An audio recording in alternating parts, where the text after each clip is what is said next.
আসসালামু আলাইকুম প্রিয় শিক্ষার্থীরা। কেমন আছো তোমরা সবাই? আজকে আমি নতুন আরেকটি ভিডিও নিয়ে তোমাদের মাঝে চলে এসেছি। আজকে আমরা করব ৫ম শ্রেণীর গণিত ১ম অধ্যায় গুণ ও ভাগের ৫ নাম্বার পৃষ্ঠার অঙ্ক। সহজ পদ্ধতিতে গুণ। দেখো কিভাবে গুণ করা যায়। এখানে বলছে এই যে ৭,৪০০ একটা সংখ্যা, ২,৯০০ একটা সংখ্যা। এখানে বলা হইছে গুণটি আমরা কিভাবে করতে পারি? এখন বলো তো তোমরা একটু চিন্তা করো কিভাবে করতে পারো? হুম? আচ্ছা, তারপরে রাফি, ওর নাম হচ্ছে রাফি। রাফি বলতেছে, চলো গুণ্য ও গুণকের একক ও দশকের ঘরে শূন্য থাকলে গুণ করার সহজ পদ্ধতি খুঁজে বের করি। এখানে দেখো একক ও দশকের ঘরে কি আছে? শূন্য আছে। এখন যেহেতু একক ও দশকের ঘরে শূন্য আছে, এজন্য এই গুণটা করার জন্য রাফি একটি সহজ পদ্ধতি অনুসরণ করার কথা ভাবতেছে। এখন দেখি রাফি কি সহজ পদ্ধতিতে অঙ্কটা করতে চায়। এখন দেখো এখানে শুধু এই শূন্য সংখ্যাগুলা বাদ দিয়ে মানে বাকি সংখ্যাগুলা লিখেছি ১ম এ। বাকি সংখ্যাগুলো আমরা জানি যে ৭,০৭৪ এর সাথে ১০০ গুণ করলে ৭,৪০০ হয়। হ্যাঁ? এটা একটু ভাইঙে লিখছে। এখন এই ২ টা সংখ্যা গুণ করে রাফি এখানে লিখেছে। হ্যাঁ? আর ৭৪ এর সাথে ১০০ গুণ করলে ৭,৪০০ হয় সেটা এখানে আছে। এখন ২৯ এর সাথে তো ১০০ আছে। ২৯ কে ১০০ দিয়ে গুণ করলেই তো ২,৯০০ হয়। ২৯ এর ১০০ কি করছে? এই ২ টার গুণফলের সাথে এখানে এই যে গুণফলটা হয়েছে এটার সাথে এই ১০০ গুণ করে দিয়েছি। এই ১০০ গুণ করার ফলে আমাদের এটা হয়েছে রেজাল্ট। আমরা জানি ১ দিয়ে যেকোনো সংখ্যাকে গুণ করলে সংখ্যাটা নিজেই হয়। পরে ২ টা শূন্য আছে, ২ টা শূন্য নামিয়ে দেওয়া হইছে। তাহলে এই ২৯ এবং ২৯ এর সাথে যে ১০০ এই ২ টার কাজই আমাদের শেষ। এখন বাকি আছে কোনটা? এই যে ৭৪ এর সাথে যে ১০০ ছিল, এই ১০০ র কাজ আমাদের বাকি আছে। এখন দেখো এই ৭৪ আর ২৯ গুণ করার পরে যেটা হয়েছিল তার সাথে এই যে ২৯ এর ১০০ গুণ করে আমরা এটা পেয়েছি। এখন এটার সাথে আবার যে ৭৪ এর সাথে ১০০ আছে সেটা যদি আমরা গুণ করে দেই, তাহলে আমাদের শূন্য ফলাফলটা বের হয়ে যাবে। দেখো, হ্যাঁ? এই যে এই যে ২৯ এর সাথে ১০০ রেখে দিছে ২৯০০ আর এই যে ৭৪ এর সাথে ১০০ গুণ করে ৭৪ হইছে।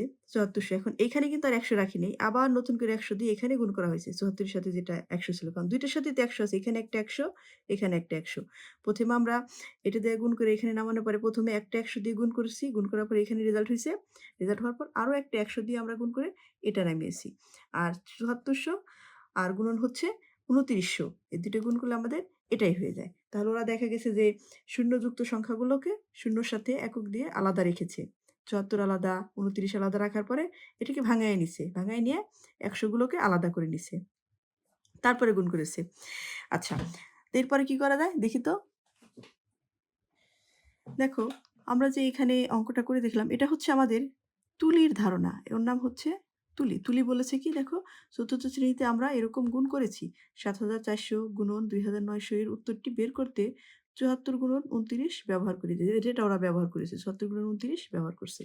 এখন দেখো আবার রাফি আবার নিজের একটা ধারণা এখানে দিয়েছে। রাফি বলছে, "আমার মনে হয় এভাবেও আমরা হিসাবটি করতে পারি।"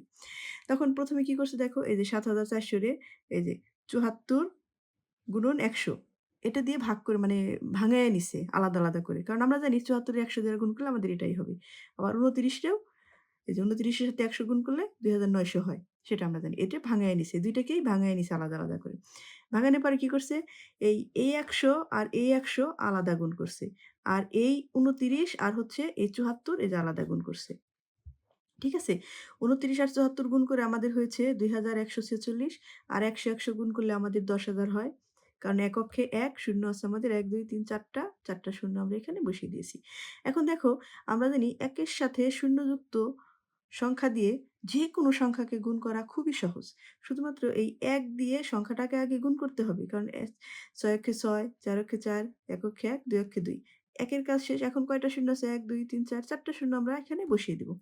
তাহলে দেখো, আমার কাছে তো মনে হচ্ছে যে তুলির ধারণার চাইতে রাফির ধারণাটা বেশি সহজ। এখন তোমরা কমেন্টস বক্সে জানিয়ে দিও তোমাদের কোন ধারণাটা বেশি ভালো লাগছে। মানে কার ধারণাটা? তুলি না রাফি? ঠিক আছে? আবার নিচের দিকে দেখো আরো একটি কাজ আছে। সেটা কি বলছে? এখানে বলছে এখানে একটা সংখ্যা দিয়েছে, এখানে আরেকটা সংখ্যা দিয়েছে। বলছে এই গুণটি আমরা এত মানে এই যে ৪,৯৭৩ গুণন ৯৮ সমান এত ব্যবহার করে উপরে নিচে সহজ পদ্ধতিতে গুণ করার চেষ্টা করি। দেখো এখানে প্রত্যেকটাতে কি এককের ঘরে অথবা একক দশক ২ ঘর মিলে শূন্য আছে।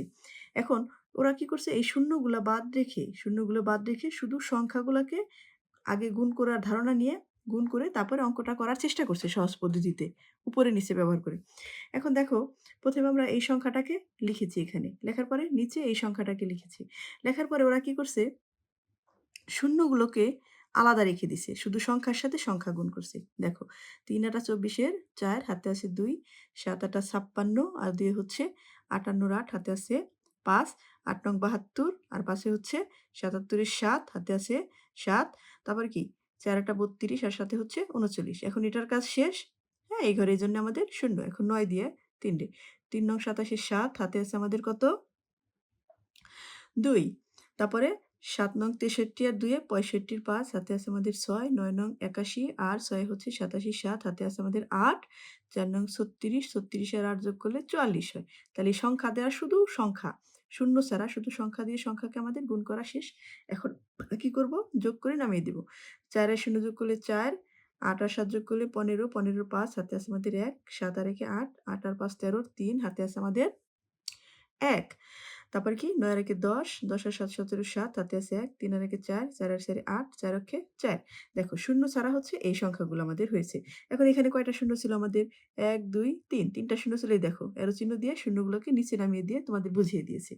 আমরা এই শূন্যযুক্ত সংখ্যাকে উপরে নিচেও শূন্য আলাদা করে উপরে নিচেও সহজ পদ্ধতিতে গুণটা করতে পারি। দেখো এখানে টিয়া পাখি, ও হচ্ছে টিয়া। ও কি বলছে?